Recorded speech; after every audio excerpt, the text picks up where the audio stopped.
आयोजितेऽस्मिन् संस्कृत साहित्य रसास्वाद कार्यक्रमे भवतां सर्वेषां स्वागतमस्ति। कार्यक्रमस्य आरम्भं वयं मङ्गलेन कुर्मः। परम्परां निर्वहयितुम् अहं भाग्यश्री भगिनीम् आह्वयामि।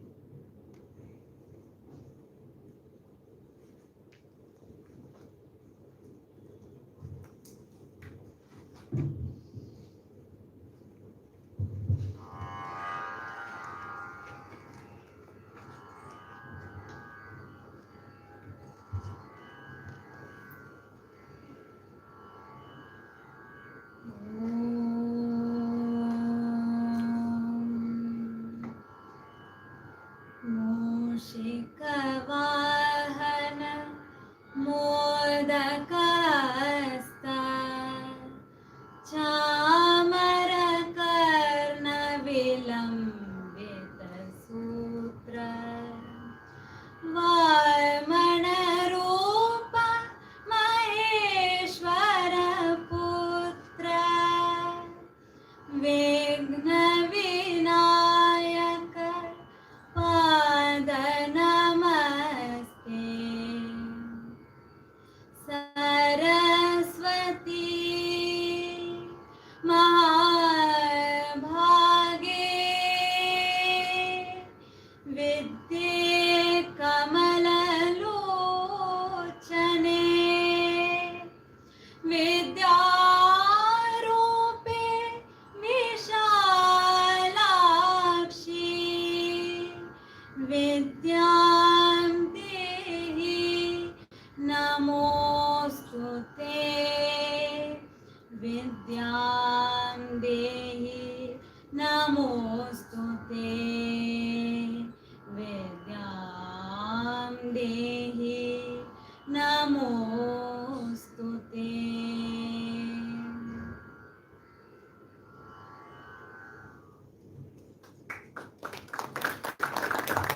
धन्यवादः भाग्यश्री भगिनी। अद्य अस्माकं परमं सौभाग्यमस्ति। अस्माकं ये भक्तमहाभागाः सन्ति तेषां स्वागतं परिचयं कारयामि। अद्य अस्मान् किरातार्जुनीयं विषये मार्गदर्शनं करिष्यन्ति ते डॉक्टर महेश कुमार पटेल महोदयानां परिचयं कारयामि। सर्वकारीय विनयन महाविद्यालयः सेक्टर 15 गान्धीनगरम् इत्यत्र महोदयाः संस्कृत विभाग अध्यक्षत्वेन कार्यरताः सन्ति।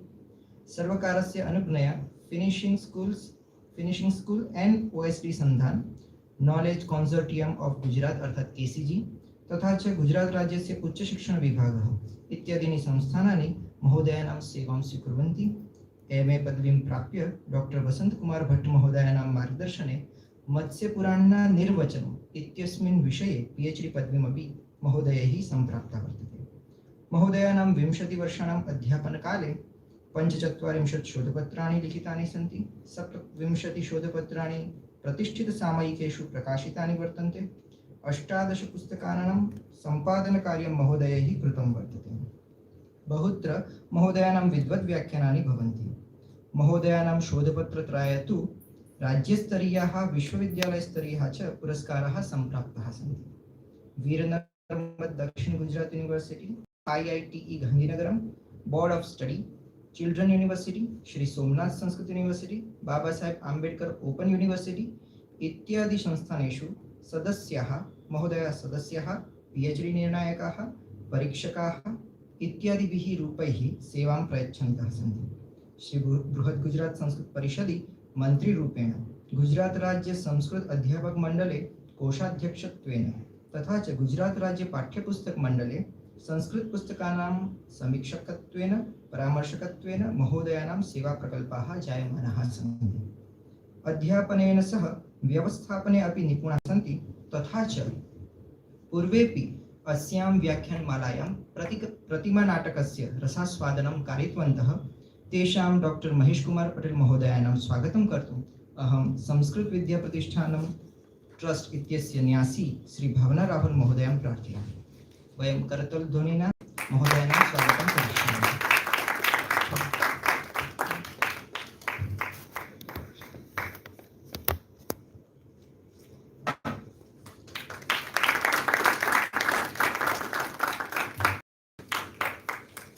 अधुना नैषधीयचरितम् इत्यस्य रसास्वादनं कारयितुम् अस्माभिः डॉक्टर प्रीतिबेहन पुजारा महोदयाः सम्प्राप्ताः सन्ति।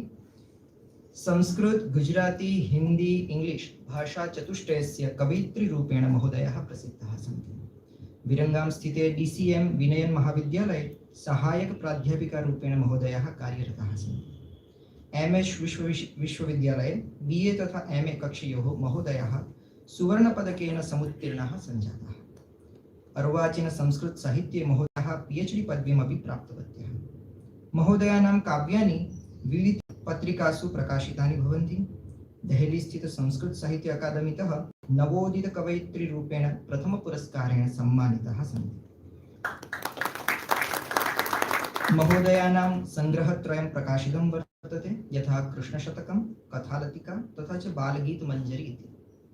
एते त्रयः ग्रन्थाः गुजरात साहित्य अकादमी संस्थानेन पुरस्कृताः सन्ति। महोदयानां काव्यानि सर्वदा संगीतसाध्यानि भवन्ति इति विशेषता दृश्यते।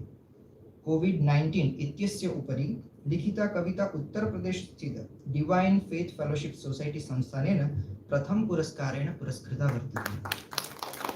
ACG प्रभृतिषु संस्थानेषु महोदयानां कवितापठनं, विद्वद्व्याख्यानानि च भवन्ति। महोदयाः राष्ट्रीय अन्ताराष्ट्रीय गोष्ठीषु स्वीयानि शोधपत्राणि पठितवत्यः सन्ति। तेभ्यः कानिचन शोधपत्राणि विविधासु पत्रिकासु प्रकाशितानि अपि सन्ति। महोदयाः स्वयमपि राष्ट्रस्तरीयानां कार्यशालानां, व्याख्यानमालानां, कविसम्मेलनानां च आयोजनं कुर्वत्यः सन्ति। एतादृशानां कवयित्रीणां स्वागतं कर्तुम् एकलव्य संस्कृत एकेडमी संस्थानस्य निदेशकं डॉक्टर मिहिर उपाध्याय महोदयं प्रार्थये।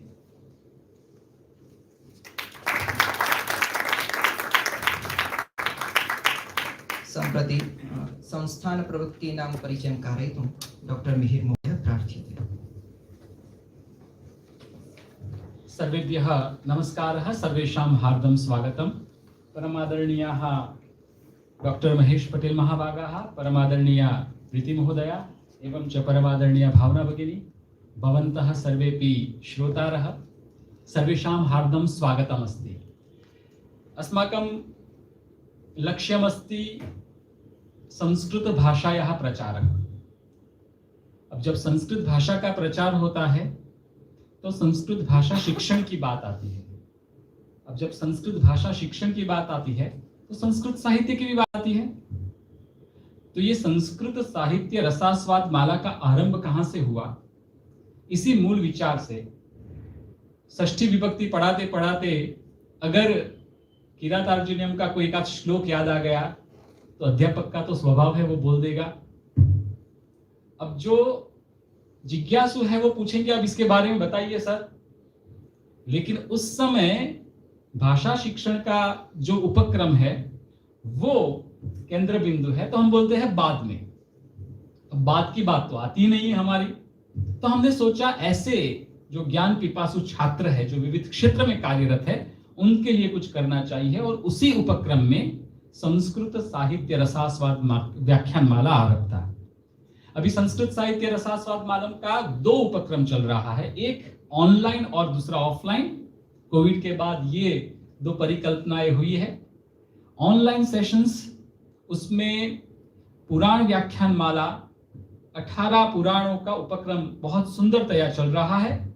और ऑफलाइन व्याख्यान माला में हमने पंच महाकाव्य का यह उपक्रम किया है, जिसमें से एक व्याख्यान हो चुका है और आज 2 महाकाव्य के व्याख्यान यहां पे होंगे। महाकाव्य अपने आप में धर्मार्थ, काम और मोक्ष चतुर्विध पुरुषार्थ की सिद्धि के लिए महाकाव्य के लक्षणों में यह बताया गया है कि महाकाव्य की रचना में चतुर्विध पुरुषार्थ का भी उपयोग होना चाहिए। सर्गबद्धो महाकाव्यम उच्यते, और ये सभी महाकाव्य के लक्षण, उसके बारे में हमारे वक्ता हमें बताएंगे। लेकिन ये महाकाव्य आज भी इतने ही प्रस्तुत है, जिसका बंधारण ही बता रहा है कि ये धर्म, अर्थ, काम और मोक्ष चतुर्विध पुरुषार्थ के लिए उसका प्रयोजन होना चाहिए। और जिस महाकाव्य में चतुर पुरुषार्थों की बात की गई है, तो वो वर्तमान परिस्थिति में कैसे प्रस्तुत न हो सके। आवश्यकता होगी कि हमारे कवियों ने जो बात अपने समय में अपने अनुभव से की है उसी को फिर से हम अपने इस चश्मे से 21वीं सदी के चश्मे से देखें और उसका अर्थघटन करें। बहुत बड़ा महाकाव्य महाभारत, अब महाभारत महाकाव्य वाक्य बोलने में भी ये तो हमारा बहुत नजदीक का ग्रंथ है, रामायण जो है। अब महाभारत में कहा है यन्न भारते तन्न भारते, जो महाभारत में नहीं है वो इस भारत में नहीं है, और जो इस भारत में नहीं है वो महाभारत में नहीं है। ये महाभारत के लिए कहा गया है, लेकिन जितना मैं छात्र के तौर पे महाकाव्य को समझा हूं, सभी महाकाव्य जो है हमारे मार्गदर्शक है, और उसी मार्गदर्शन के लिए प्रवेश हेतु हमने आज 2 महाकाव्य की परिकल्पना दी है।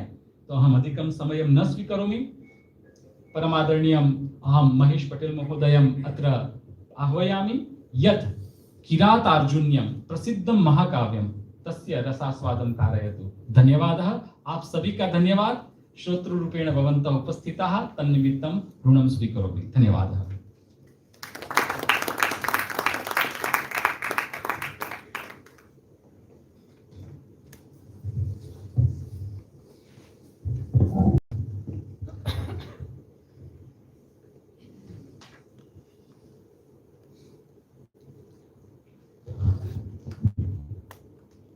विश्वानि देव सवितर्दुरितानि परासुव यद्भद्रम तन्न आसुव।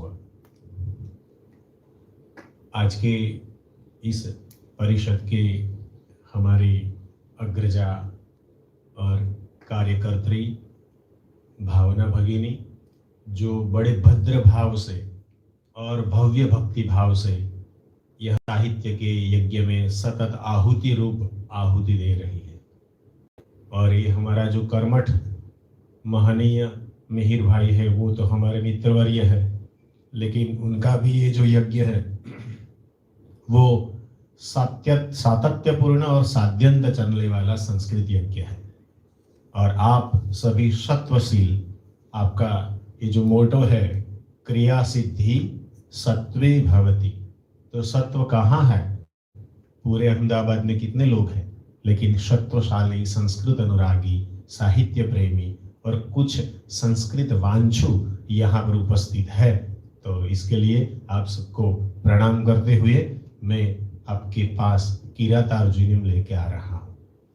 मेरा ये नम्र प्रयास रहेगा, समय की अवधि बहुत कम है। किरात इतना बड़ा महाकाव्य है, 18 सर्ग है और 1049 श्लोक संख्या वाला किरात महाकवि भारवी की एकमात्र कृति है। हम प्रारंभ करेंगे भारवी कौन थे, महाकवि भारवी कहाँ के थे, उसका जीवन का अल्प परिचय लेंगे और बाद में सीधे किरात में चलेंगे। 2 कथाएं हम जो इसे दंत कथा कहते हैं, विदंती कहते हैं, वो प्रचलित है। इसमें से एक कथा ये है कि महाकवि भारवी ये हमारे गुजरात के आज का जो वडनगर है उसको आनंदपुर कहते थे, अनंतपुर भी कहते थे, वहां के रहने वाला कवि था। प्रकांड पंडित था, बाल्यावस्था से मेधावी, तेजस्वी और विद्वत था। इसी कारण उसे पहले भाषा रवि कहते थे और धीरे धीरे भाषा रवि से उसका नाम भारवी हो गया। एक छोटी सी दंत कथा वो ये हमारे आनंदपुर के साथ जुड़ी हुई है।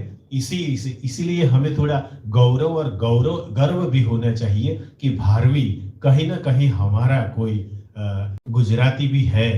तो उसने पूरे भारतवर्ष को, न केवल भारतवर्ष, पूरे विश्व को एक बहुत बड़ा किरातार्जुनीयम, उत्साह से भरा हुआ और सतत उद्यमशीलता का महाकाव्य किरातार्जुनीयम दिया। दूसरी एक कथा ये है कि भारवी धारा नगरी के श्रीधर और सुशीला का पुत्र था। धारा नगरी जो हम मध्य प्रदेश की धारा नगरी, अब जो धार, जामुआ वगैरह को हम देखते हैं, तो धारा नगरी के श्रीधर और सुशीला का पुत्र भारवी, वो भी बचपन से तेजस्वी, तपस्वी और विद्याभ्यासी था। 2 प्रकार की बातें वहां बनती है कि भारवी को अधिक तेजस्वी बनाने के लिए अपने पिता उसको सतत उनको नजरअंदाज करते रहते थे। वो बड़ा विद्वान था, जैसे अभी अभी सुना हमारी प्रीति भगिनी की जैसे कि वो शुरू से ही काव्य लिखता था और उसकी काव्य इतने मधुर थे, इतने विद्वत से सौष्ठव शब्द सौष्ठव से पहले से ही वो इतने अच्छे थे कि लोग उनकी कविता सुनने रुक जाते। एक बार ऐसा हुआ कि राजा ने कविताओं की एक स्पर्धा रखी और इसमें भारवी का नंबर आया और भारवी की बहुत बड़ी प्रशंसा की। और राजा ने भारवी के पिता श्रीधर को पूछा कि आपका भारवी बड़ा तेजस्वी है। तो उसने बोला नहीं नहीं, भारवी तो अज्ञानी है, उसे अभी कुछ नहीं आता है, वो तो अभी बाल है, ये तो वो अभी खिलौनों से खेलने की उम्र है इसकी, वो क्या कविता भविता उसकी वश की बात नहीं है। अब ये सुनकर भारवी को बड़ा ठेस पहुंची, उनको इसको मन को, और बड़ा झटका लगा हमारी भाषा में कहे तो, और वह बहुत बड़ा पाप करने का उसने सोच लिया कि आज पिताजी को मार दो। धुआं पुआं होता, हाथ में कुठार लेके घर में आया और ये कबाड़ के पीछे वैसे ही छुप गया। हाथ में कुठार थी, आग बबूला होता था, मन में निश्चय था कि पिताजी को मार देना है। मेरी इतनी प्रशंसा खुद राजा कर रहा है। जेम्स शुक्ल जी अपनी ये पुस्तक में लिखते हैं, ये दंत कथा, और मुझे अज्ञानी कह रहे हैं, मार दूंगा आज पिताजी को। और उनकी पत्नी ने देखा, जैसे ही श्रीधर घर में आए, प्रवेश हुआ न हुआ और चौपाल में उसने पति से पूछ लिया, भारवी को कुछ किया था आपने, कुछ कहा था कि नहीं? वो आज आग बबूला है और घर में आके वो छुप गया है, कुछ बोलता चलता हिलता प्रवृत्ति नहीं दिखती उसकी, क्या करें? कि नहीं नहीं, आज राजा ने उसकी प्रशंसा की थी, लेकिन भारवी अभी से राजा की प्रशंसा में आ जाएगा तो उसका जो सही में पढ़ना बाकी है, उसको जो सही सीखना बाकी है, वो कैसे सीखेगा? और इसीलिए मैंने उसको अधिक तेजस्वी बनाने के लिए उसको अभी उसका अधिक और बढ़े, इसीलिए राजा के सामने, वरना तो राजा उसे रोज बुला के उसकी कविता पढ़ता रहेगा और पढ़ाते रहेगा और भारवी अच्छी तरह से नहीं पढ़ पाएगा। इसके भले के लिए मैंने किया है। वो सब अपने कान से भारवी ने वो कबाड़ के पीछे छुपे छुपे सुन लिया। क्या होगा? तो भारवी ने तुरंत जाके, देखो पहले यहाँ विद्यार्थी भी है तो कहना चाहिए कि कुछ प्रतिज्ञा ठान ले कि नहीं, मिहिर भाई ने बोला है तो आज सूत्र कंठस्थ कर लेंगे। आज इतने राम के रूप है, स्त्रीलिंग है, अकारांत है, इकारांत है, चाक्षुष, वो कुछ भी कर लेंगे तो कर तो लेना चाहिए, लेकिन भी हमारी गलती आ जाए तो उनके पास उसकी क्षमा याचना होने का भी बड़ा दिल होना चाहिए। भारवी तुरंत निकला और पिताजी के पैरों में गिर गया और उसने बोला, मैंने एक मानसिक पाप किया है जो आपने सुना भी नहीं था और मन में सोचा भी नहीं था। मैंने तो आपको मार देने का एक कुठार लेके दृढ़ निश्चय किया था। तो पिताजी ने बोला, पाप तो सोच लिया, जाओ अब इसका पश्चाताप करो, अपने ससुर के घर जाओ और उसकी गौवा चराओ। कैसी मानहानि होगी? एक तो ससुर और उसमें गौवा चराने का मतलब पूरे गांव देखेगा कि इसका है और सब गौवा को चरा रहा है। फिर भी भारवी गया।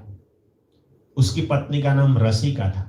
एक दिन गौरी व्रत आया और रसिका ने कहा कि आप इतने दिनों से हैं, मैं तो एकदम ब्रह्मचर्य से आपको देख रही हूँ, अभी ब्याह नहीं हुआ है, आप पिताजी की आज्ञा से आए हो, लेकिन ये गौरी व्रत है, कुछ 2-4 पैसे तो दे दो, आपके पास हो तो, मुझे कुछ सहेलियों के साथ जाना है। भारवी उसी समय कहां से पैसा लाए? भारवी ने कलम उठाई और एक सुंदर सा श्लोक लिख दिया। हमें पूरी जीवन ये याद रखना चाहिए। सहसा विदधित न क्रियां विवेकः परमापदां पदः। सहसा विदधित न क्रियां विवेकः परमापदां पदः। वृणते ही विमरुष्यकारिणाम गुणलुब्धाः स्वयमेव संपदा। अनुवाद बताना पड़ेगा। सहसा विदधित न, कोई भी कार्य अचानक नहीं करना चाहिए। अविवेक आपत्तियों का स्थान है। अगर हमने अविवेक कहीं भी कर लिया, वो कोई भी जगह हो, घर हो, बाहर हो, समाज हो, सृष्टि हो, साहित्य हो, तो वो हमें माफ नहीं करेगा, उसका हमें प्रत्युत्तर मिलेगा। अविवेक हमेशा अविवेक ही होता है। तो अविवेक परमापदांपद, आपत्तियों का ढेर है। अविवेक आपत्तियों का स्थान है। और लक्ष्मी किसे मिलती है? वृणते ही विमृश्यकारिणा, जो विचार करने वाले लोग हैं, विचार विमर्श के बाद वर्तन करने वाले हैं, व्यवहार करने वाले हैं, कार्य में नियोजित होने वाले हैं, उसे लक्ष्मी स्वयमेव संपदा, स्वयं अपने आप जाके मिलती है। ऐसा एक श्लोक उन्होंने, लेकिन भारवी ने ये श्लोक दिया और जाके उसने, तब क्या होता था, हमारे जैसे ऐसी बहुत कम लोग, मेले तो बहुत होते थे लेकिन साहित्य की भी मेले होते थे, और ऐसा एक सुंदर श्लोक एक वर्धमान नामक सेठ ने 2-4 पैसों में खरीद लिया। बाद में तो 1 लाख रुपए मिले, ऐसा भी हम सुनते पढ़ते आए हैं, लेकिन वो ले लिया वर्धमान ने। रसिका ने पैसे से वो आनंद कर लिया गौरी व्रत में, और भारवी का ये श्लोक एक वर्धमान नामक व्यापारी के घर में जाके एक पुतारे अपने कक्ष में वो जड़ गया, उसने ले लिया, खरीद लिया। अब क्या हुआ कि वर्धमान नामक व्यापारी को अपने सार्थवाहों के साथ बहुत दूर जाना पड़ा, और नए नए ब्याह करके वो कमाने धमाने और व्यापार वाणिज्य के लिए चले गए। 16 साल बाद आया व्यापार करके, और उसके मन में आते ही देखा पत्नी क्या करती होगी, जरा देखे तो सही, हमारी चिंता, हमारे बगैर इनका जीवन, इनकी शैली क्या है। तो आके झांका तो पत्नी तो चौपाल में कोई एक युवा पुरुष के साथ, उसके बगल में एक युवा लड़का सो रहा है और वो भी है, और उनको क्रोध आया। आग बबूला होके दीवार कूद के अंदर आके असी तलवार उठाया, लेकिन जब तलवार ली तब वो हमारा वाला भारवी वाला श्लोक दिखा, सहसा विदधित न क्रियाम विवेक। अत्यंत उतावल में सहसा एकाएक कोई कार्य नहीं करना चाहिए। अविवेक परमापदाम पद, अविवेक आपत्तियों का स्थान है। वो रुक गया, समसमा गया, कुछ तो होगा, कभी वैसे नहीं लिखते हैं। थोड़ी देर हुई, घर में तो प्रवृत्ति शुरू हो गई, खटिया खड़ी हो गई। वो तो क्या था, कौन था, आपको पता हो गया होगा कि वो कोई और पुरुष, कोई और युवा नहीं था, इसका खुद का पुत्र था, जो उसको गर्भवती हुई थी, उसकी पता भी नहीं था, और वो समुद्री मार्ग से व्यापार में चला गया था। और माँ ने बोला, बेटा देखो कौन आया है, और पुत्र झुक के पिता के प्रणाम करता है, और वर्धमान का पूरा परिवार बच गया। ये भारवी की एक कथा है जो हम अभी इसको रटते रटाते हैं, और इतनी प्रमाणभूत है कि अभी काव्य में भी वो कहेगा, वो श्लोक दूसरे सर्ग में आएगा, युधिष्ठिर कहेगा कि भीम ये नहीं होना है। तो ये 2 किंवदंतियां भारवी की है। इसी प्रकार भारवी इतना ख्यात हुआ, प्रसिद्ध हुआ, पूरे जगत में उनका नाम हुआ। केवल एकमात्र उनका ये महाकाव्य है किरातार्जुनीयम्। इसका शीर्षक है किरातश्च अर्जुनश्च किरातार्जुनौ तत् अधिकृत्य कृतम काव्यम किरातार्जुनीयम्। इसमें किरात भी है। किरात आप जानते हो, किरात हम आदिवासी रूप में किरात बोलते हैं। भगवान शिव ने किरात का रूप लिया, और अर्जुन उसका जो पांडव मध्य अर्जुन है वो उनका नेता है, नायक है, इसलिए ये दोनों को मिला के हुआ है, उसका नाम है किरातार्जुनीयम्। अब किरातार्जुनीयम् में कथा क्या है वो हम जरा सुन ले फटाफट, क्योंकि समय का भी पाबंदी है हमारे पास। 18 सर्ग चलना है मुझे। सबसे पहले सर्ग में शीघ्रगामी रहेंगे हम। युधिष्ठिर को हमने देखा है कि द्यूत सभा में युधिष्ठिर हार गए, द्रौपदी की मानहानि हुई, द्वैत मन में उसको निकाल दिया, और धर्मराज युधिष्ठिर वो हस्तिनापुर की अच्छी वाली सुख सुविधाओं को छोड़कर एक तुच्छ मनुष्य की भांति निरुद्यमी होके घसीट के फेंक दिए गए कोई कॉमन मैन की भांति वो द्वैत वन में रहने लगे।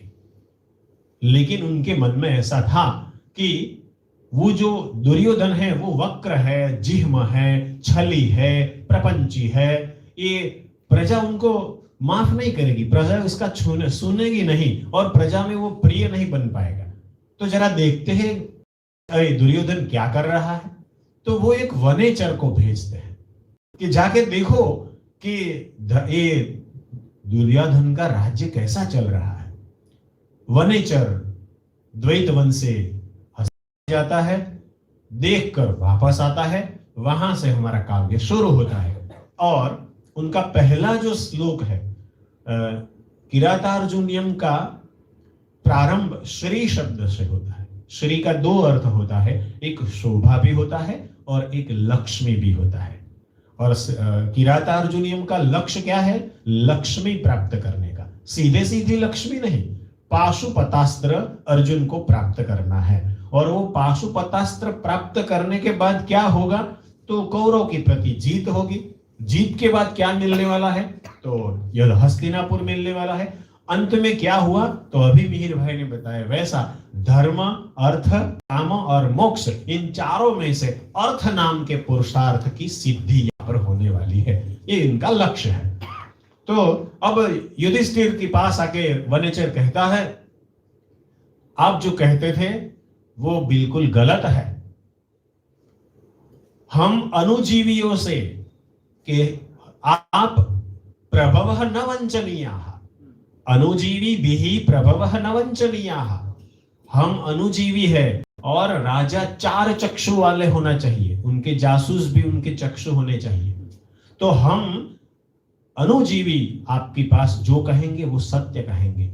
आपको अच्छा लगे या ना लगे वो अलग बात है, लेकिन आपको सुनना पड़ेगा, क्योंकि हितम च दुर्लभ, हितम मनोहारी च दुर्लभम वच।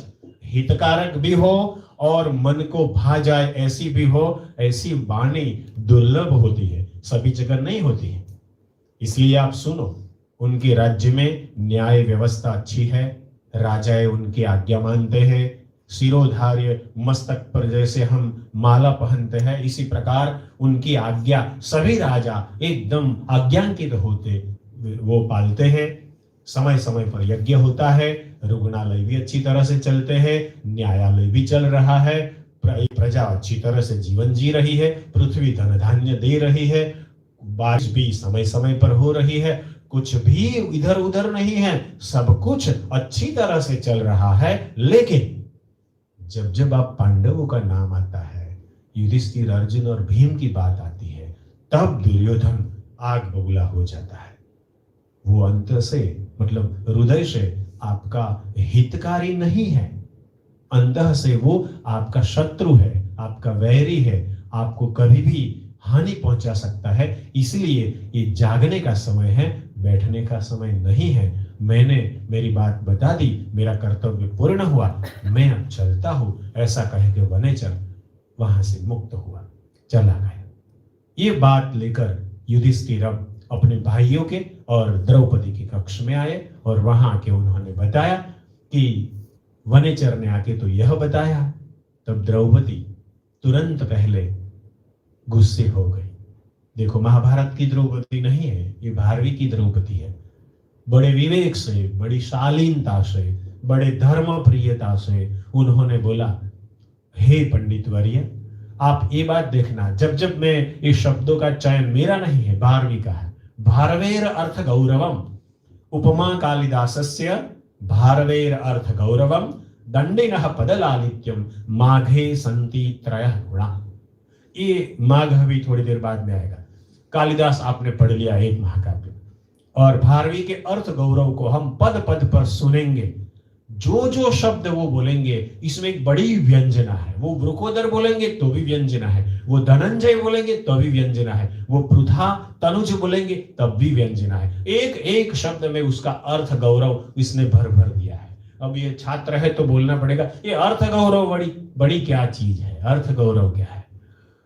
कम शब्दों में विपुल अर्थ का सन्निवेश कर देना उसे अर्थ गौरव कहते हैं।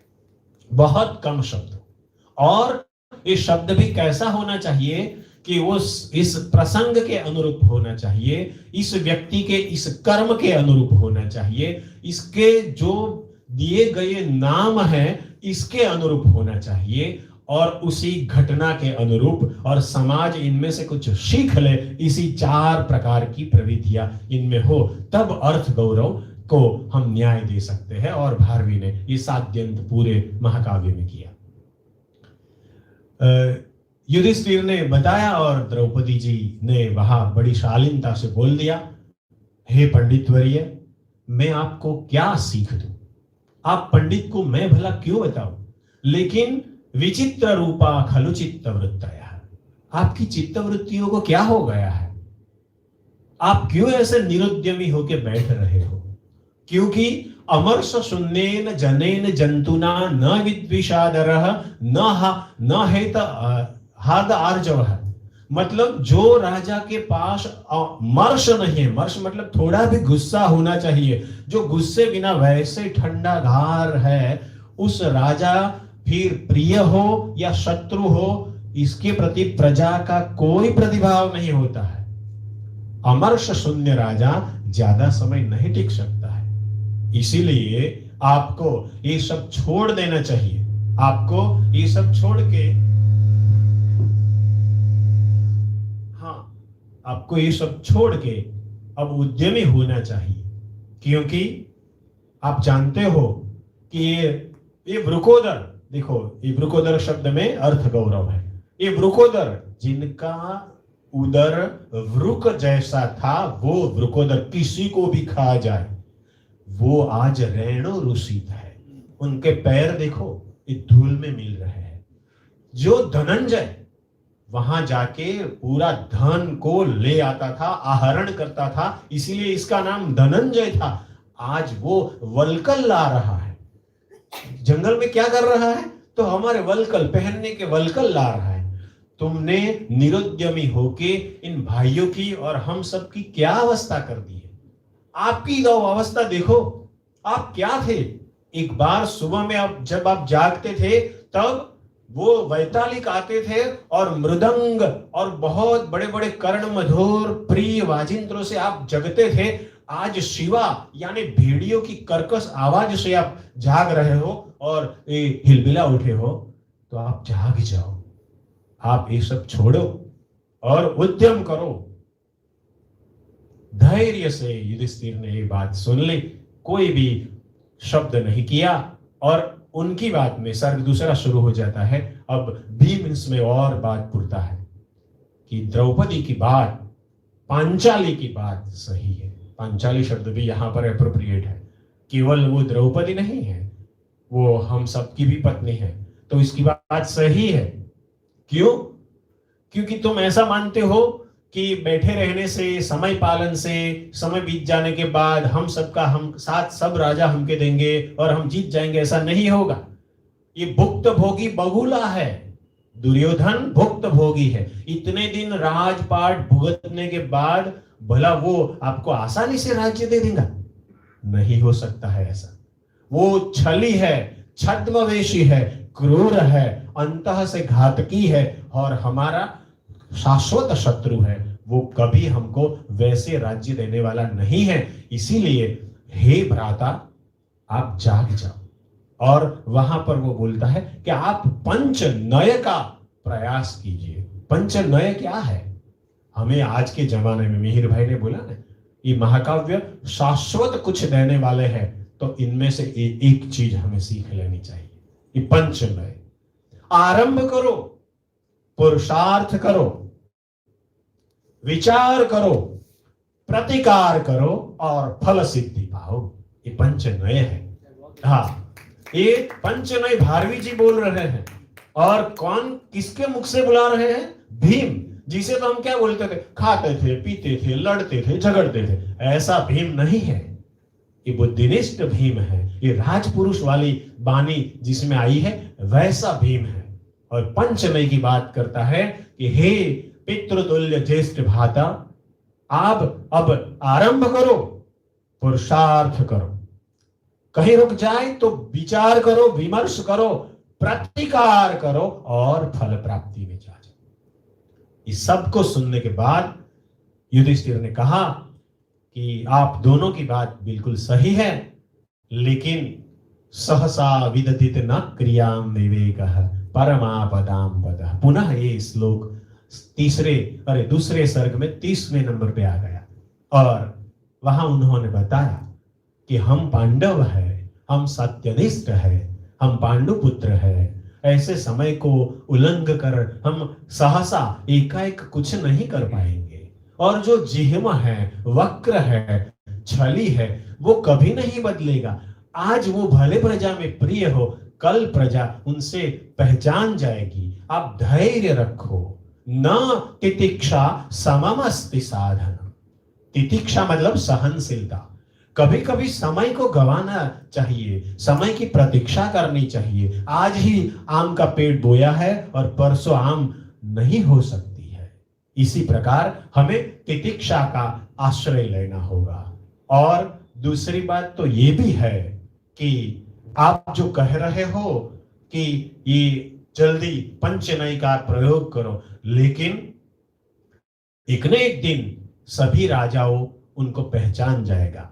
और हम समय पालन इसलिए कर रहे हैं कि हमें धैर्य के साथ साथ हमारा पुरुषार्थ बढ़ाना है। पुरुषार्थ बढ़ाने के साथ हमारा कर्तव्य ये है कि हमने ये जो किया था वो पूर्ण करना है। इसीलिए हमें धैर्य के साथ आगे बढ़ना है। आप दोनों की बात मैं स्वीकार करता हूं, लेकिन कभी भी इतनी जल्दबाजी नहीं करनी चाहिए कि हमारा जो सत्यनिष्ठ व्यवहार समाज में दृढ़ है, हम पांडव पुत्र है, वो हम खो बैठे और लोग हमें निंदा की भावना से, केवल राज्य लोभी की दृष्टि से देखें।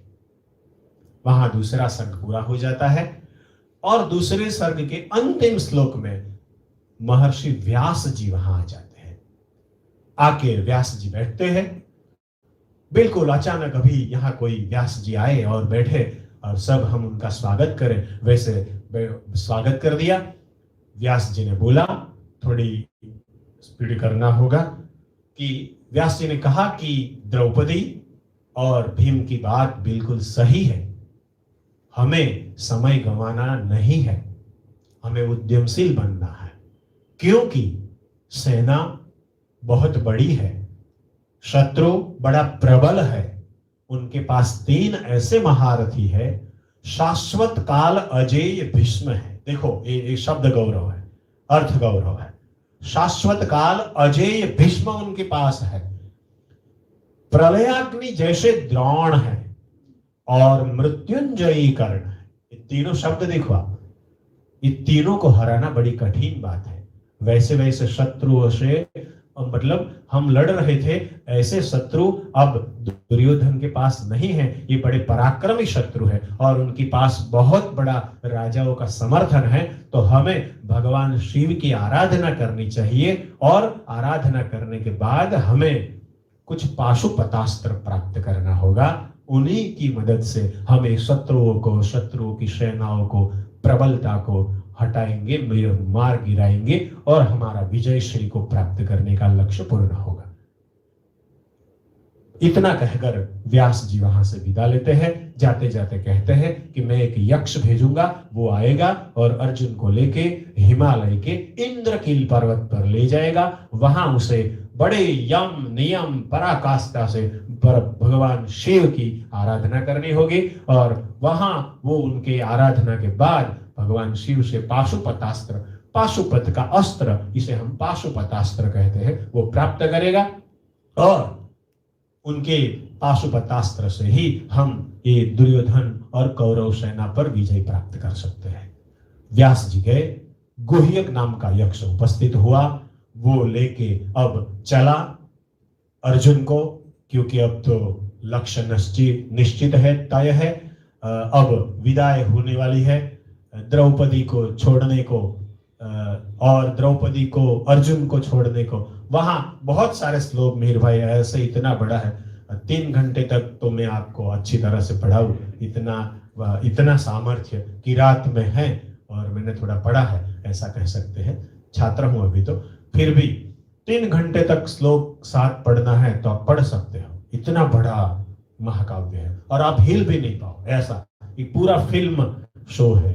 लेकिन अब तो मैं आपको चखाऊंगा क्योंकि समय नहीं। तो द्रौपदी जी कैसी विह्वल हो गई? निदाग सिंधो इव वनद्वीपेन। निदाग यानी ग्रीष्म, ग्रीष्म की नदी कैसी होती है? एकदम स्थिर स्वच्छ जल, हमारा मुख भी दिखेगा और उसका तल भी दिखेगा। और इसमें वनद्वीप, जंगल का एक बड़ा हस्ती वैसे धुआं करके कूद जाए और उनका जैसे हलन चलन और वो जो उछल कूद और मलिनता जिसमें आ जाएगी, इसी प्रकार द्रौपदी जी थोड़ी मलिन हो गई। उसको पांडवों में से सबसे प्रिय उनका अर्जुन था, वो उनको छोड़ने के लिए नहीं चाहती थी, लेकिन उसने बोला कि हमारी कामना सिद्धि के लिए जाना वो आवश्यक है, तो आप जाइए, विजय श्री की प्राप्ति करके आओ, तब मैं आपको कबाड़ जैसे, मतलब आपको इतना आलिंगन दूंगी कि वो आप बाद में देखेंगे। ऐसा कहकर द्रौपदी जी उनको विदा करती है, यक्ष उन्हें लेके चलता है। अब हिमालय की सैर शुरू होती है। इतना बड़ा सुंदर वर्णन है हिमालय का कि आप वहां रुक जाएंगे, इतना बड़ा सुंदर है। अब मैं तो चलने वाला हूं, हाँ, क्योंकि अभी तो 3रे सर्ग में हूं, 18 चलना है। अब वो गुह्यक नाम का यक्ष है, अर्जुन चल रहा है। यक्ष तो केवल वो मात्र रास्ता दिखाने वाला है, लेकिन अर्जुन की जिज्ञासा देखते देखते वो भी उनके साथ मिल जाता है। रास्ता कैसा है?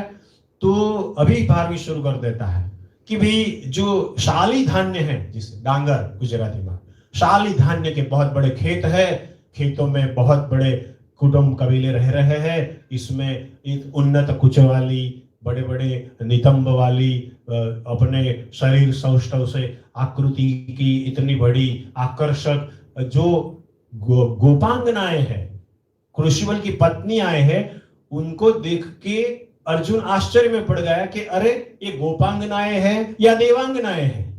और धीरे धीरे रास्ते में कहीं ना कहीं करदम बिखरा हुआ है, रथ चला है तो इसका करदम पड़ा है, कहीं कहीं बैलों ने चबे हुए निवाले गिरे हुए हैं, छोटे छोटे झील है, झरने गिर रहे हैं, पर्वत दिख रहे हैं। हम यहाँ से रैवत तक गिरनार जाए तो दूर से तो लगा आ गया, लेकिन उसके पाँव छूने तक तो 2 घंटे लग जाता है। वैसे हिमालय तक पहुंचते पहुंचते पूरा 4था सर्ग भी था, 5वें सर्ग में भी वो हिमालय चढ़ने का शुरू करता है। अब प्रकृति और खिलती है, तरह तरह की ढलान है, अप्सराएं वहां पर सुंदर गीत मधुर गा रही है, नृत्य हो रहा है, कहीं कहीं पर कीका मोर की बहुत, क्योंकि अब शरद ऋतु का वर्णन है। शरद परिपक्व ऋतु है, परिपक्व मतलब अभी अभी हमने शाली खेतों की बात कही, इसीलिए हम गुजरात में और पूरे भारतवर्ष में शरद पूर्णिमा का उत्सव करते हैं। आषाढ़ मास में बोया हुआ अन्न 90 दिनों के बाद पकता है, इसलिए वो हमारी परिपक्वता की पूर्णिमा होती है। तो ये शरद बड़ी परिपक्व ऋतु है, सबसे बड़ी शरद है। हम बसंत को मानते हैं, लेकिन शरद हमारी किसानों की प्रिय और सब हम भारतीयों की, मतलब पूरे मानव समाज की परिपक्वता की ऋतु शरद है। तो शरद में इतनी समृद्धि है, झील है, झरने हैं, नदियां हैं, फव्वारे हैं, ये गंगा के बहुत बड़े बड़े ये झरने ऐसे बह रहे हैं, और इतने जो पहाड़ों के जैसे बोलते हैं ना कि अवरोध होता है और इसमें से फव्वारे हो रहे हैं, तो इतने आश्चर्य वाले दृश्य वहां दिख रहे हैं। और धीरे धीरे धीरे करके अर्जुन वहां हिमालय पर चढ़ा। अभी उसको हिमालय में नहीं जाना है, कहां बोला था? इंद्रकील पर्वत पर जाना है। इसका एक शिखर है, इंद्रकील शिखर पर वो धीरे धीरे इनसे नजदीक जाता है। अब इंद्रकील शिखर आया, तब दूर से वो यक्ष ने बता दिया कि ये रहा इंद्रकील पर्वत। इंद्र को सबसे अधिक प्रिय है, इसलिए उसका नाम इंद्रकील पर्वत है। दूसरी बात, यहां पार्वती जी ने पंचाग्नि तप किया था, इसीलिए भी ये इंद्रकील बड़ा प्रभावशाली है, ख्यातनाम है। आपको पता है पंचाग्नि तप क्या है? 1 मिनट ले लूं तो कुमार संभव में पार्वती जी ने शिव जी के लिए तप किया, तो इसमें पंचाग्नि तप आता है। ग्रीष्म काल में भगिनी वो शुरू होता है, चारों ओर अग्नि और बीच में बैठना है। इदम इंद्राय स्वाहा, इदम वरुणाय स्वाहा, इदम अग्नये स्वाहा, इदम बृहस्पतये स्वाहा। चारों ओर मतलब यज्ञ में आहुति देते देते देते पूरा ग्रीष्म काल बिताना है। और उनके बाद क्या आएगी, बारिश आएगी, वर्षा ऋतु आएगी। तो बारिश में वो चट्टानों पर खुले में बैठकर बारिश की मतलब बरसात की झड़ियों में शिव का तप करना है। तो पंचाग्नि तो हो गया, फिर बारिश वाला, और उनके बाद पार्वती जी ने एक गले समेत, गले के नीचे का भाग पानी में डूबा रहे, ऐसे वहां झील में बैठकर पूरे ये जो विंटर हम बोलते हैं शिशिर ऋतु में ये उनका तप किया। वो तीनों मिलकर हुआ वो पंचाग्नि तप। तो पार्वती जी ने यहाँ पंचाग्नि तप किया था। और एक बात भी है कि ये जो यक्ष की अलका नगरी है ना, वो भी यही है। तो क्या हुआ, कालिदास आ गया, मेघदूत आ गया और किरात भी यहाँ आ गया। आपको यहाँ निष्ठा से तप करना है, व्यास जी की आज्ञा से तप करना है। बड़ी रोमांच स्थिति में आप रहना, भय से रहना, सावधान रहना। आपका तप अखंड रहे, आपकी इंद्रियों सन्निवेश में रहे और आप विजयशील को प्राप्त हो, ऐसा कहकर गुह्यक यज्ञ वहां से निवृत्त हुआ। और अब अर्जुन अपने इंद्रकील पर्वत पर बहुत अच्छे लता मंडप है, कुछ फल फूल मिल जाए ऐसी जगह ढूंढकर वो व्रत में बैठ गया, तप में बैठ गया और भगवान शिव की दृढ़ तपस्या करने लगा। थोड़े ही दिन में इसकी तप की पूरे चर्चा होने लगी और वनचर मिलकर इंद्र के पास गए। एक ऐसा मानव आया है वलकलबद्ध देही, जिसके वलकल पहने हैं, और यमन यम से रत, सूर्य समान प्रभा वाला, और तीसरी और छली फिर भी अनघ। अघ का मतलब पाप होता है, लेकिन वो लगता है बिल्कुल निष्पाप। ऐसा कोई पुरुष आया है और ऐसा तप रहा है कि ये पंच महाभूत उनकी सेवा कर रहा है।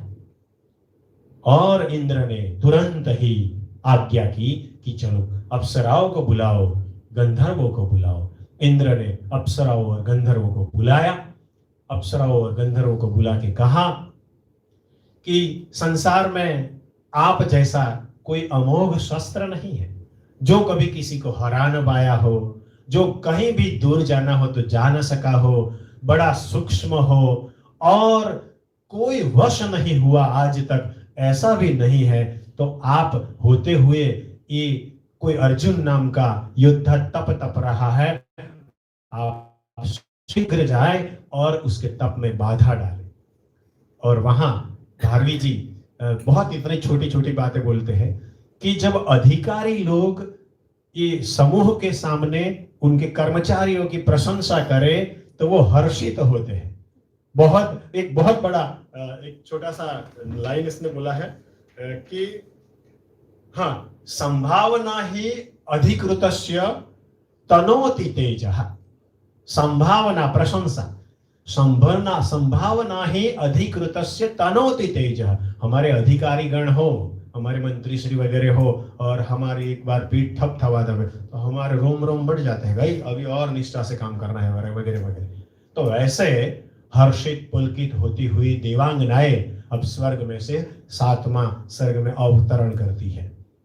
उनके साथ गंधर्व भी है, ऐसे युगल भी है जो प्रणयी जन है और आकाश में थे, धीरे धीरे नीचे उतर रहे हैं। स्वर्गामी अप्सराएं उतरती है। इतना बढ़िया रोमांचक वर्णन है कि हाथी वो जो बादलों को बिखेरता हुआ अपने दंत शूलों से चीरता हुआ पृथ्वी पर आ रहा है। देवांगनाओं का जो जघन वस्त्र था उसे फैला रहा है, तब मणि मेखला ने उनको ढका। और देवांगनाओं भी स्वर्ग की ये सुंदर रमणीय बातें छोड़कर, उनका आह्लादक वातावरण छोड़कर आ रही है, तो वो स्वेद से अधिक रमणीय लग रही है। क्योंकि सुंदर आकृतियां वैसे भी कभी कभी ऐसी छोटी छोटी चीजों से कभी बुरी नहीं होती है। मतलब इसके लिए भी एक बहुत अच्छी वाली चीज कहते हैं कि हाँ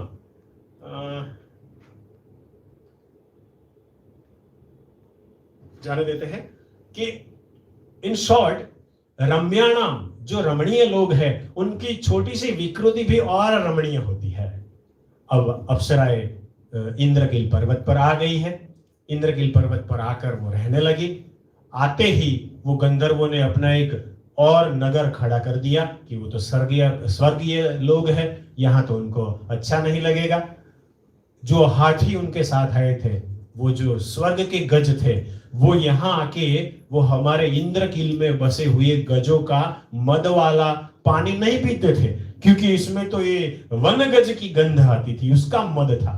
अप्सराएं भी ये कहाँ रहेंगे हम, लेकिन इंद्रकील की एक तरफ ऐसी शोभा थी कि वो वास्तविक स्वर्ग को छोड़कर ये इंद्रकील की शोभा में पड़ गई और धीरे धीरे इतना पुष्प चयन करने लगी कि उनका समय कहाँ चला गया कुछ पता ही नहीं चला।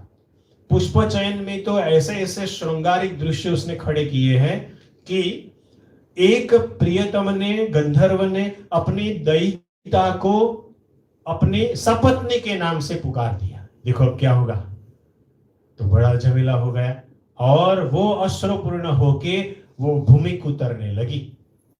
तब जिसका नाम पुकारा था वो भी आ गई, लेकिन निबद्ध दृष्टि से वैसे ही देखती रही। ऐसे ऐसे दृश्य है। धीरे धीरे धीरे पुष्प चयन ऐसा हुआ कि उन्होंने इतने, कभी स्वर्ग को तो उसको कृत्रिम लगा कि हम स्वर्ग में तो इतने कृत्रिम थे कि हमारी पलक भी जबा नहीं पड़ती, तो इंद्र की आज्ञा चाहिए ढल गई और धीरे धीरे वो स्नान के लिए गंगा के बहुत बड़े झीलों में भी उतर गए। स्नान में भी इतनी श्रृंगारिक बात बोली है, समय की पाबंदी से मैं नहीं बताऊं, लेकिन एक दो चीज ऐसी है कि जब प्रियतम प्रियतमा को जो अपने हाथों से उसके ऊपर पानी छिड़कता है तो पकड़ लेता है। बड़ी कृत्रिम चीजें भी आत्मीय जनों की हो तो अच्छी लगती है। और एक और भी चीज थी कि उनके मुख सरोवर में, झील में अब कमल की और कमल खिल गए हो ऐसे अप्सराएं लगती थी और धीरे धीरे इंद्रकील की शोभा और बढ़ गई थी। ऐसे करते करते शाम ढल गई। शाम हुई तो अंधकार हुआ। सूर्य का ढलना का भी बहुत बड़ा वर्णन है। शाम कैसे हुई, सूर्यास्त हो गया, वो अपना ताप चक्रवाक के हृदय में छोड़ के गया। वो एक बिल्कुल बेचारा दुखी हो गया। सब सृष्टि तो सो गई अपने अपने घोंसले में, पक्षी पंछी आ गए, सब अपने अपने में सोए। रात्रि धीरे धीरे एकदम अपना रूप बदलने लगी। गहरे गहरे भागों में बहुत तमछा गया, लेकिन इतने में चंद्रोदय हुआ और धीरे धीरे चंद्र प्रभा बढ़ने लगी। भारवी यहाँ भी शब्द चयन करते हैं, अभी मैंने बताया कि रात्रि कैसे, तो अपनित घूंघट जैसे नववधु घूंघट अपनित करे वैसे रात्रि धीरे धीरे धीरे बढ़ने लगी।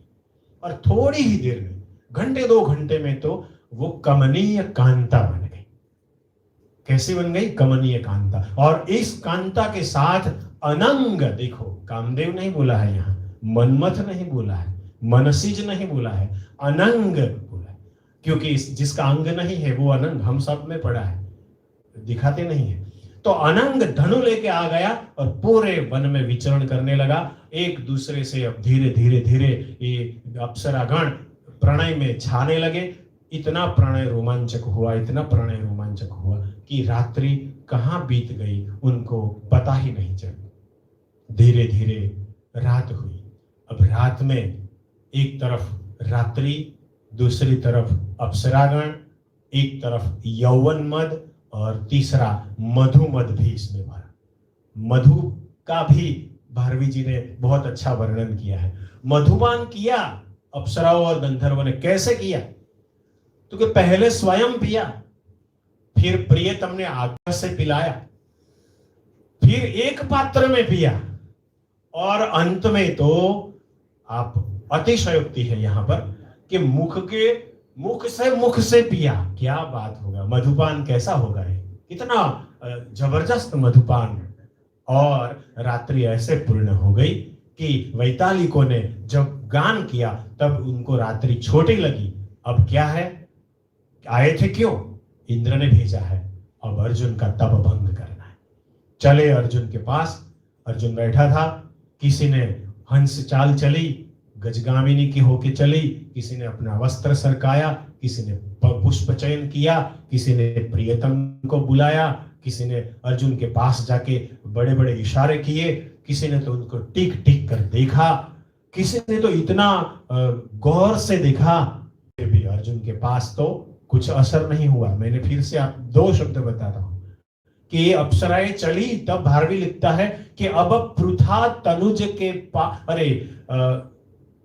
ये उनका इंद्र का पुत्र है, सूरपति सुनु के पास अप्सराएं चली। सूरपति मतलब इंद्र, और इसका सुनु तो ये इंद्र का पुत्र है ना अर्जुन। तो सूरपति सुनु के पास क्यों चले? इंद्र थोड़ा ऐसा था, रसिक आदमी था। हमको अहल्या की बात भी पता है कि वो ऐसा नटखट था, उनका रसिकपना हम जानते हैं।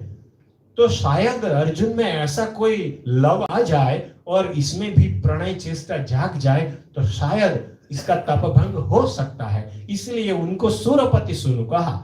लेकिन इतना प्रयत्न करने के बावजूद भी वो एक क्षण भी नहीं हिला, एक क्षण इसने देखा भी नहीं। और कई अप्सराओं ने तो ऐसा कहा कि अरे अब तुम अपनी आंखों तो खोलो, हमें देखो तो सही, हम स्वर्गीय नागरिक है, क्यों रूठे रहे हो, जरा झपक के तो देखो। इतने श्लोक भारवी जी ने दिखाए हैं कि हम आकर्षक हो जाए, रुक जाए, पढ़ लेने का मन हो जाए। फिर भी अप्सराओं का सभी यत्न विफल रहा और पृथा तनुज विशेषण आ गया। और दूसरा पृथा तनुज वैसा का वैसा डटा रहा। अब पृथा मतलब कुंता और उसका तनुज मतलब हमारा अर्जुन। तो मां को भी भारवी जी ने सम्मान दिया कि हमें ऐसा पुत्र देना चाहिए कि उद्यमशीलता की बात है, पाशुपतास्त्र अगर मिलना है, परीक्षा अगर पास करनी है, तो ऐसी बहुत बड़ी आकर्षक बातें आएगी, फिर भी डटे रहना है, टिके रहना है, ध्येय और गंतव्य और जाना है। तो अब आगे अप्सरागण चले गए, इंद्र स्वयं निकला, वो वृद्ध वेशी ब्राह्मण होके आया, अर्जुन के पास बैठा, बहुत चर्चा की। आप ठीक हो, आपका तप प्रभावशाली है, आप बड़े दीप्यमान दिखते हो, आप अच्छे हो, लेकिन आपका जो ये धनु धारण करना है ना, वो गलत है। कहां शाम और कहां धनु? कालिदास की कंपेयर है, क सूर्य प्रभवो वंश। हाँ, ऐसे यहां भी ऐसा श्लोक है कि कहां ये शम वाला हमारा ऋषि मुनियों का वेश और ये कहां धनु वाला क्षात्र वेश। ये तो कुछ ठीक नहीं है। आपका श्रम हमें अच्छा नहीं लगा, आप क्यों भला ये धनु धारण करके यहां आए हो? इतनी चर्चा की इंद्र ने, फिर अंत में अर्जुन ने बोला, भो वृद्ध महोदय, मैं पांडव मध्यम अर्जुन हूं। पांडव श्रेष्ठ अर्जुन हो, मध्यम तो भीम आएगा। पांडव श्रेष्ठ अर्जुन हो, व्यास जी की आज्ञा से आया हो, और यहां आने का मेरा यह मुख्य लक्ष्य है कि मुझे पाशुपतास्त्र चाहिए, क्योंकि हमारे ही भाइयों ने हमें द्यूत में हराया, हमारी पत्नी को अपमानित किया, बहुत बड़ा अपमान सहन किया। हम ये राख के ढेर पर चले ऐसे जमीन पर सो रहे हैं, द्वैत वन में ये जीवन बिता रहे हैं, और हमें अब पराक्रम करना है, उद्यमशीलता लानी है, राज्य लक्ष्मी को बढ़ाना है और सम्मान के साथ जीना है। इसीलिए कुछ भी हो जाए, लेकिन मुझे चंचल लक्ष्मी में आश नहीं है, लेकिन जो अपयश हमको दिया गया है कौरव की ओर से, उसे धोना है, और वो धो के मैं रहूंगा। तब उसका कृत निश्चय देखकर वो इंद्र भी वैसे समसमा गया और अपने मूल रूप में आया, उसको आलिंगन दिया। आलिंगन 2 ही है, एक राम ने हनुमान जी को दिया था और यहाँ इंद्र ने स्वयं अपने पुत्र को दिया। तो और वो चला गया कि अब आप भगवान शिव की और तपस्या करो। और थोड़े ही समय में इंद्र ने वहां से मुक्ति ले ली। अर्जुन बैठ गया फिर से। अब इनका तप घोर तप हो गया, बिना पानी, एक पैर पर अनशन हो गए, जैसे अपर्णा पार्वती हो गई, वैसे उसने ऐसा दृढ़ तप किया कि वहां के तापस गण चिंतित हो गए और दौड़ते भगवान शिव के पास गए कि अरे ये बड़ा वृत्रासुर जैसा आदमी आया है और कैसा तप रहा है कि ये पूरा इंद्रकील क्या हिमालय उनके पैरों से दब रहा है। विचारो कितना बड़ा तप होगा, इतनी गुरुता आ गई है इसके तप में कि हिमालय इनके तप से दब रहा है। तब शिव जी ने बोला कि तापसो, ये नारायण का अंश अर्जुन है और इंद्र से भी अधिक तेजो वाला पाशुपतास्त्र लेने मेरी ही तपस्या कर रहा है। थोड़ी देर में एक मुक नाम का राक्षस उनके पास आएगा, वो उसे हानि न पहुंचाए इसलिए मैं वहां जाऊंगा और एक धनु, एक हमारे शौर्य के बारे में हमारे साथ उग्र टपाटपी होगी, चर्चा होगी, संघर्ष होगा और संवाद होगा, युद्ध भी होगा, आप आके देखना। इतना ही कहते ही शिव किरात स्वरूप में बदल गए और वहां से धड़धड़ाहट नीचे उतरे। सैन्य इतना उमड़ा कि पूरा हिमालय हिल गया। इतना बढ़िया वर्णन है, समय नहीं है ताकि मजा आ जाए। स्क्रिप्ट भी आप पढ़ लो तो मजा आए। तो अब क्या है, तो शिव जी निकल गए और उन्होंने दूर से देखा कि मुख वो खुरे ऐसे करते करते अर्जुन के सामने खड़ा है। अर्जुन भी जाग गया।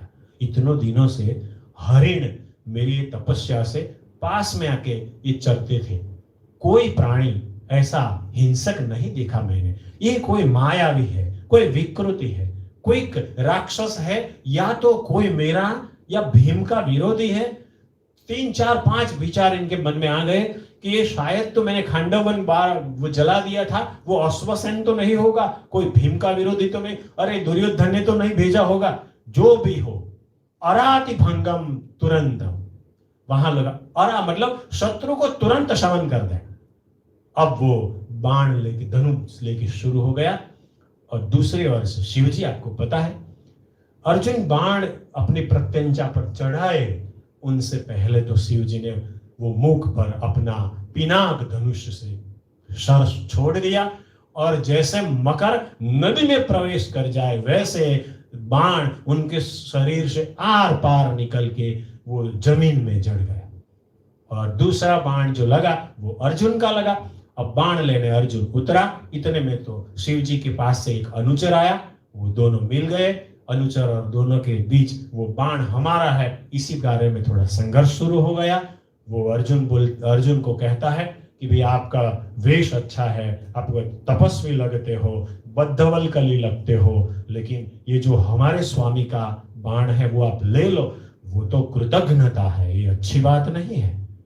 अर्जुन ने थोड़ी देर सहा, लेकिन बोला कि मैं पांडव नंदन अर्जुन हूं, किसी की संपत्ति नहीं लेता हूं, तुम्हारा बाण क्यों लूंगा? और ऐसा कोई प्रमाण है कि ये तुम्हारे ही स्वामी का बाण है?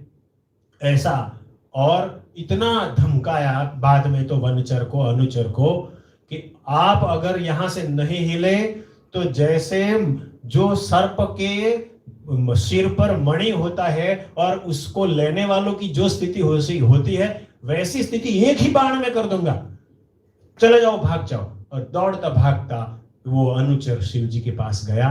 शिव जी को लगा कि ये अर्जुन है, वैसे सीधे सीधा नहीं मानेगा, और उन्होंने वहां से सैन्य को छोड़ दिया। वैसे शिव जी वहां खड़े रहे। यहां एक बात नहीं है, महाभारत में नहीं है, कि कार्तिकेय भी ये सेना के साथ था, लेकिन पहली सेना होती है, आप जानते हो।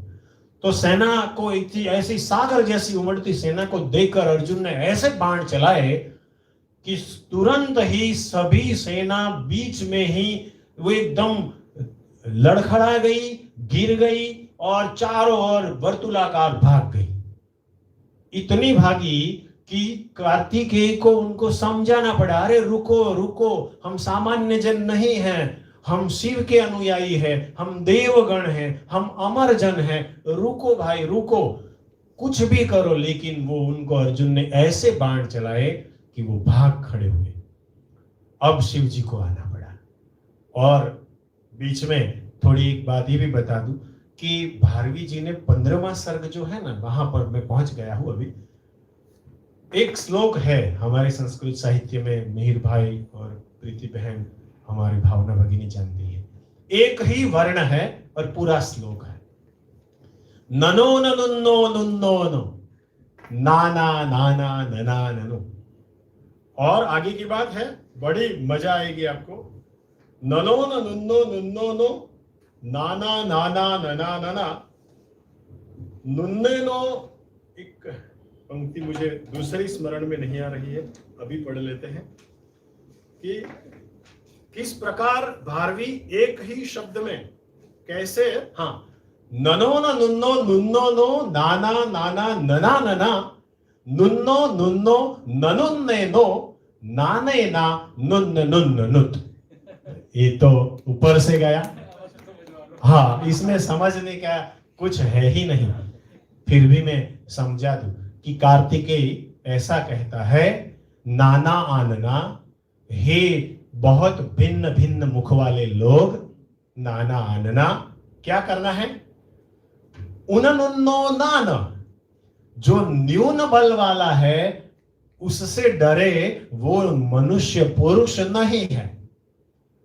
दूसरी बात, नुन्नो नह ना आनन्नु, और न्यून बन वाले से मारे जाए वैसा भी पुरुष नहीं। तो हमें न्यून बन वाले को मारना भी नहीं है और न्यून बलवान से मरना भी नहीं है। तीसरी बात, न नुन्ने नह नुन्ना अनुन्ना, हमारा स्वामी अभी तक जिंदा है, जिसका स्वामी मरा नहीं है और उसका कोई सैनिक अगर मर भी जाए तो वो भी जिंदा है, ऐसा समझना। इसीलिए अंत में अतिशय मरे हुए को मारना नहीं है, लेकिन हमें अब ये युद्ध के लिए अर्जुन के सामने डटे रहना है। तो ये चित्र युद्ध का इतना बड़ा सौंदर्य वाला सर्ग है कि पूरे सर्ग में ऐसा है, अंत में बड़ा युद्ध होता है, कार्तिकेय भी उनके सामने नहीं टिक सकता है। फिर शिवजी आते हैं, शिवजी ऐसे बाण चलाते हैं कि क्षणवार में अर्जुन के सभी बाण कट जाते हैं। अर्जुन अब झिलमिला गया, क्या होगा? थोड़ी ही देर में वो संभला और फिर उसने वो हम कहते हैं ना कि सबको मूर्छा में डाल देना, वो अस्त्र का नाम है वो स्वापन अस्त्र, सबको सुला देने वाला। और एक ही अस्त्र ऐसा चलाया कि पूरी सैन्य सो गया। अब शिवजी ने देखा कि ओहो, ये तो अस्त्र चलाने लगा है। अब उन्होंने अपनी जटा में से ऐसा एक तेज पुंज छोड़ा कि सभी की सभी सेना फिर से खड़ी उठी और दौड़ चली अर्जुन के सामने। अब अर्जुन ने गरुड़ास्त्र का प्रयोग किया और शिवजी ने उनको काट दिया कि वो गरुड़ास्त्र, नागपाश छोड़ा तो उनको गरुड़ास्त्र से काट दिया, अग्नेयास्त्र छोड़ा तो उस वरुणास्त्र से काट दिया। सभी अस्त्र अर्जुन के शिवजी ने काट दिए। धीरे धीरे धीरे धीरे सब अस्त्र खत्म हो गए। फिर अर्जुन आग बबूला हो गए। वो तलवार लेके, खड़ग लेके घूमता फिरता, सभी वो बाणों को काटता फिरता है। शिवजी बहुत बड़ा पराक्रम से उनके साथ युद्ध करता है। वो देखता है कि वो कितना टिकेगा, फिर भी युद्ध चलता है चलता है। अंत में क्या हुआ कि वो भी शिवजी ने काट दिया विद्युत भांति। अब क्या बचा? तो कुछ नहीं, तो पर्वत उठा के फेंकने लगा, वो भी तोड़ दिए। वृक्षों को उठा के फेंकने लगा, वो भी वापस कर दिए। अब कुछ नहीं बचा तो अंत में जैसे गंगा की धाराओं में कोई मकर प्रवेश करे, वैसे ये बाण समूह जो आते थे उसमें वो ऐसे अपने दोनों हाथ मिला के दौड़ा और घुस के जाके शिवजी के वक्ष में ऐसा छेद कर दिया कि शिवजी भी तिल मिला गए और वहां एक काला बादल जैसा थप्पा हो गया। शिवजी ने सहन कर लिया, जैसे पिता पुत्र को सह जाए वैसे सह लिया। और अंत में शिवजी ने भी एक घण जैसे हमको लगाए ना मस्तक पर, वैसे घण जैसा एक मुष्टि प्रहार अर्जुन के मस्तक पर किया और वहां कपिध्वज संबोधन किया है। और कपिध्वज ने, हनुमान जी आप जानते हैं कपि उनकी ध्वज में रहते थे, इसलिए अर्जुन को कपिध्वज कहते थे। तो कपिध्वज की तरह अर्जुन ने वो भी ऐसे लड़खड़ाते लड़खड़ाते सहन कर लिया। फिर भी अर्जुन आ गया और शिव जी ने अपना वो ऐसे छद्म देखा। फिर से शिव जी ने उसके अधिशीष या तो गर्दन कहते हैं सर, तो गर्दन पर ऐसा एक वार किया कि अर्जुन ने कुछ नशा किया हो वैसे तिल मिला गया। फिर से अर्जुन खड़ा हो गया। अब अंतिम युद्ध के लिए वो द्वंद्व युद्ध में आ गया और शिव और उनका ऐसा भयानक द्वंद्व युद्ध हुआ कि थोड़ी देर में वो सैन्य ऐसा देखती थी, अरे स्वामी ऊपर है, वो ये क्या बोलते पीतांबरधारी नीचे है, अरे शिव जी ऊपर है, ये वल्कलधारी नीचे है, ये ऊपर वो नीचे, ये ऊपर, ऐसा युद्ध चल रहा, ऐसा युद्ध चल रहा। और अंत में अर्जुन ने ऐसा ठान लिया कि अब तो उसको पैर पकड़ के पछाड़ दूं धरती पर। और शिव जी इतने उछले और उछलते शिव जी के पैर अर्जुन ने पकड़ लिए। बस अब यहाँ पर शिव जी को हुआ कि इतना बहुत है, बहुत उसको टटोला, बहुत परीक्षा ली और शिव जी ने अपना मूल स्वरूप प्रकट कर लिया। और अर्जुन तो वैसे लहूलुहान है, ऐसा हतप्रभ है, निशस्त्र है, मुष्टि प्रहार वाला है, थका हुआ मेरे जैसे स्वेद जला है। और क्या करे, फिर भी उसने अपने सामने जिसकी तपस्या करता था वैसा शिव जी स्वामी को देखा, वो वैसे के वैसे खड़ा रह गया और शिव जी ने उसको आलिंगन लिया, उसके भस्म चंदन की तरह लगे। और फिर वहां 10 श्लोकों में शिव जी की अर्जुन स्तुति करता है और आकाश में से देववृंद की पुष्पवृष्टि हुई, सभी के मृदंग भैरी बजे, इतने शोर बकोर के बीच में सब कुछ शांत हो गया और अर्जुन शिव जी के आलिंगन से तरबतर हो गया। शिव जी ने विनम्र भाव से उनकी प्रशंसा की, अर्जुन ने और विनम्र भाव से विनीत भावेश होकर उनको साष्टांग किया और अपनी इच्छा थी, इतनी प्रार्थना, तुम पूर्ण हो, तुम धनी हो, तुम सर्वेश्वर हो, तुम पूर्णेश्वर हो, तुम पुरुष एक हो, विश्वेश्वर हो, ऐसे कहते कहते कहते उनके पास से पाशुपतास्त्र की याचना की। और पाशुपतास्त्र के साथ उसको रुद्र धनु भी कहते हैं। पूरा धनुर्वेद जैसे सूर्य बादल में छुप जाए वैसे उनके शरीर में शिव जी ने जननन जननन जननन जननन जननन, आकाश दिक्पालों डोल गए और पूरा हिमालय कांप उठा, सही वहां पर स्तब्ध हो गए और अर्जुन ने पाशुपतास्त्र प्राप्त कर लिया। वहां हमारा ये महाकाव्य पूर्ण होता है। अब समय तो हो गया होगा, तो 4 मिनट और ले लो। हमें इसमें से सीखना क्या है? महाकाव्य का रस दर्शन तो हम नहीं कर पाएंगे क्योंकि इसमें तो समय जाएगा। महाकाव्य के सभी लक्षण इनमें हैं।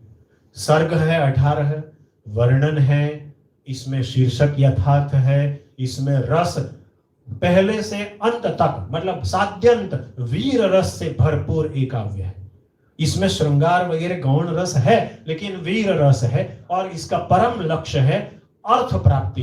तो 4 पुरुषार्थों में से अर्थ प्राप्ति उनका परम लक्ष्य है। मैंने बोला पंचनय हमें यहां से सीखना चाहिए। और भारवी जी ने पूरे महाकाव्य में हमें क्या सिखाया? तो उद्यमशीलता भारवी जी ने हमें सिखाई। और वो स्वयं बोलते हैं कि प्रवृत्ति सारा खलु मादृशाम गिरा, मारी जो गुजराती में આપણે કહીએ ને મારી વાણી એ જ પ્રવૃત્તિશીલતા છે, मतलब मेरी वाणी ही प्रवृत्ति पूर्ण है।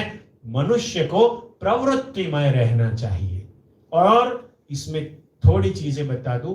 अशोक, आप जानते हैं सम्राट अशोक, उनके समय में बौद्ध धर्म इतना पूर्वहार में खिला, लेकिन धीरे धीरे धीरे बौद्ध धर्म पतित हुआ।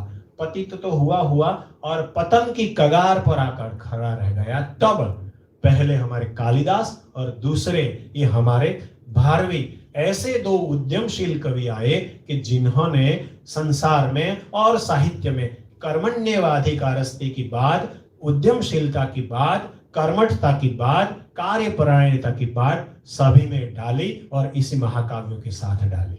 आपके यहाँ देखो, युधिष्ठिर कर्मशील है, भीम राजपुरुष है, द्रौपदी शालीन है। यहाँ महाभारत की द्रौपदी नहीं है, वो तो वहां आपको शुष्क और उद्धत लगेगी, जिभावली लगेगी। ये तो बड़ी शालीन द्रौपदी है। अर्जुन तो देखो आप, तपस्वी, तेजस्वी, तत्पर, शौर्य, तितिक्षा, सहनशीलता, स्नेह, आदर, तप, कितने बड़े गुणों का एक समूह है, राशि है। एक वनेचर, कितना बद्ध नियम है, बद्ध नियम, जितना बोलना था वो उतना ही बोला। देखो, और शिवजी, हमारी देवांगनाएं, आंतरिक सौंदर्य नहीं था, आई थी बाह्य सौंदर्य से लुभाने। तो कवि ने प्रस्थापित कर दिया कि बाह्य सौंदर्य आंतरिक सौंदर्य को नहीं लुभा सकते, ललचा सकते। अर्जुन जैसा आंतरिक सौंदर्य चाहिए, उद्यमशीलता चाहिए, पराक्रमी और पंचनयी की बात हमने जो बोली, तो अंत में 3 बातों लेकर हमको किरात से हमेशा जुड़ना चाहिए। पहली, सहसा विदधित न क्रियाम, उतावले कोई कार्य नहीं करना चाहिए। दूसरी, प्रवृत्ति सारा ही मादृशाम, हर हमेश उद्यमशील रहना चाहिए। और तीसरी बात, पंचनय का जीवन में सतत सतत संयोजन और समायोजन करना चाहिए। आरंभ करो, पुरुषार्थ करो, विचार करो, प्रतिकार करो और फल प्राप्ति થાય, ऐसा कार्य हमें करना चाहिए। आप सबको भी ये अर्जुन जैसी फल प्राप्ति हो, ऐसी बात कहकर मैं समय अवधि के कारण विरमता हूं। नमस्कार, धन्यवाद, प्रणाम।